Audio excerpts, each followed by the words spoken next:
The third way is an argument from possibility or contingency versus necessity, in which here the God is named or titled as the necessary being. In order to understand this fully, we need to define what is the meaning of contingent and of necessary being. So here, contingent being, or also known as possible being, is a possibility, may or may not exist, cannot exist in its own. Most of the things in the world, or all of the things in the world, including yourself and I, are contingent beings, for we are just a possibility.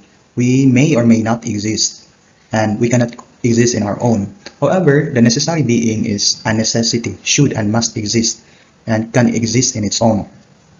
According to Thomas Aquinas, we observe in our environment how things are born and die away. They may or may not exist. To be or not to be, they are open to either alternative. All things in the environment are contingent. While the necessary reality is always actual, it is never poised between existence and non-existence. It is primary, and were it to be disappear, nothing would remain. Therefore, it's a necessity that the necessary being must exist, for if not, it would nothing would remain. Everything will disappear. I already mentioned that this third argument is similar to the first and second argument. The first is in terms of motion, second is on the causality or causation. Here is a necessity. Everything in terms of motion and change are contingent. The motion is always acted by a mover, and the causation is must have something or someone prior to the to cause its existence. So those things are contingent. And the first mover or the unmoved mover and the first cause or the uncaused cause is a necessary being. Hence, they are connected. All things cannot be so contingent, for what is able not to be may be reckoned as once a non-being. And were everything like that once, there would have been nothing at all.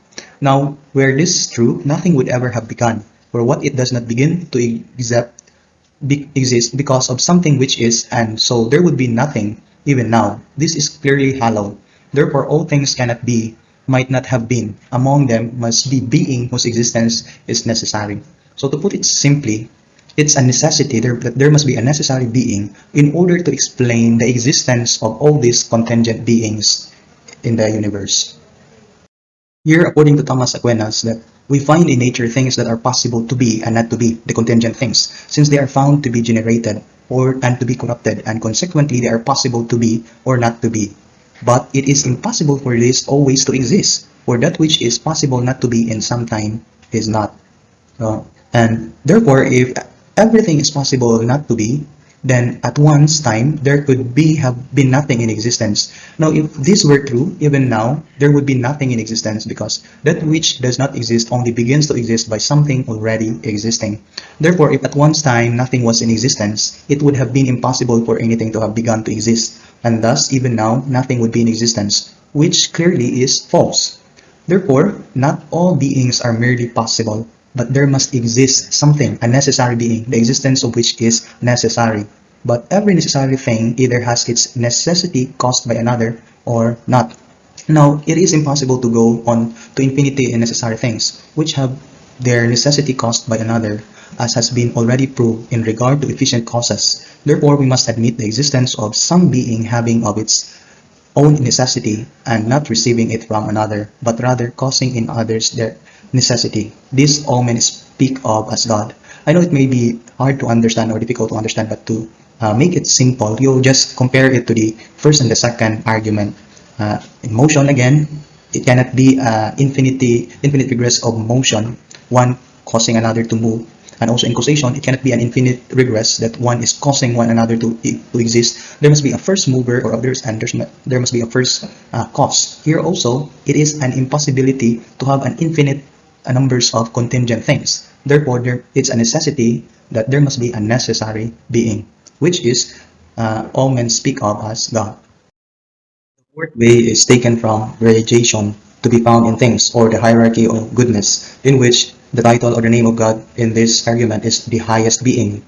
Among beings, there are some more and some less good, true, noble, and the like. There's always ranking, more beautiful, more intelligent, most intelligent in all things that we see. Some are truer and better and nobler than others, so also with others, other perfections, but more or less are attributed to different things in proportion, as they variously approach something, which is the maximum. Hence, there is something truest and best and noblest, and in consequence, the superlative being, where the greatest truths are the greatest beings. Now, the maximum in any order is the cause of all the other realities of that order.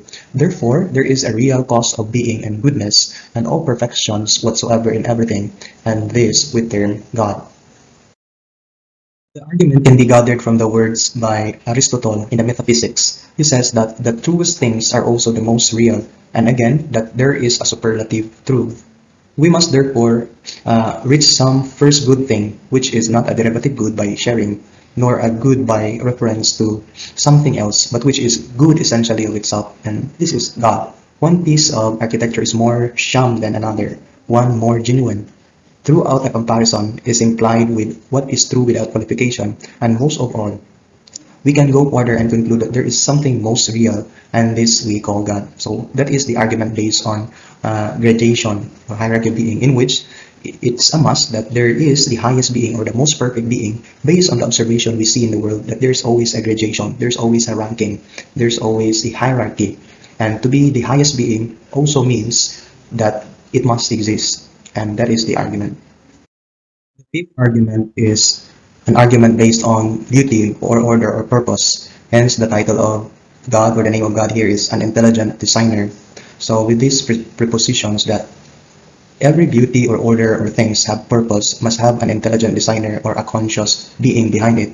And as you can see, that's very true. Like for example, a computer has a designer, a technician, a building has an engineer, a beautified stage has a decorator. The same with this proposition, every beautiful or has order must have an intelligent designer and conscious being behind it. And as you see, the world has beauty, order, and purpose. Like the earth rotates in its own axis, revolves around the sun, the Goldilocks of the earth, not too close to the sun for us to be burned, not too far from the sun for us to be iced. So there's always a perfect beauty, an order, and purpose. Like a tree, it gives fruit, and the animals they produce. There is always beauty, the beauty of the eye, and therefore there must be an intelligent designer or God. It's similar to a watchmaker. Like if you found a watch in the middle of the forest, it's logical to conclude that there must be someone or something that designed it to be there. A well-ordered or a very complicated thing like the watch cannot just exist without a designer. And that's the argument. Now, in the universe, we see things of diverse natures conspiring together in one scheme. Not rarely or haphazardly, but approximately always, for the most part, there must be something. Therefore, whose providence directs the universe. There's a providence provider of the universe. This fifth way is taken from the governance of things, that everything seems like having a intelligent designer governing all things. We see the things which lack knowledge, such as natural bodies, act for an end, and this is evident from their acting always, or nearly always in the same way, so as to obtain the best result. Hence, it is plain that they achieve their end not by chance but by design. As you see in the world, even those things, or for example, the mountains, the waterfalls, even if they don't have consciousness, but they follow a certain end, they follow a certain purpose, and by that, it's not just by chance but by design. Now, whatever lacks knowledge cannot move toward an end unless it be directed by some being endowed with knowledge and intelligence, as the arrow is directed by the archer. Therefore, some intelligent being exists in which the natural things are ordered to their end, and this being we call God. For some atheists or perhaps scientists would just believe that this beauty, this order of the world just happened randomly, but logically speaking, it cannot be in that way. Everything that has beauty, order, and purpose must always have a designer, and our basic day-to-day experience has proven it, that there is always an intelligent designer behind a certain design. So those are the 5 ways of explaining God's existence according to Thomas Aquinas. Again, those are logical explanations that even the non-believers may also try to consider in assessing and listening to those arguments. Those arguments are based on what we observe, and we can use our senses into it, not so much like a scientific inquiry, but based on the common sense, in which, for example, we see the changes that happen, the motion, the beauty, the hierarchy, and the rankings. Those are basic common sense in which, according to logic, we can use them in order to infer realities, and with this, the reality of God. Thank you so much for listening. There are many things to discuss and many things to clarify, but for now, that is our explanation of the 5 ways of Thomas Aquinas' explanation of God's existence.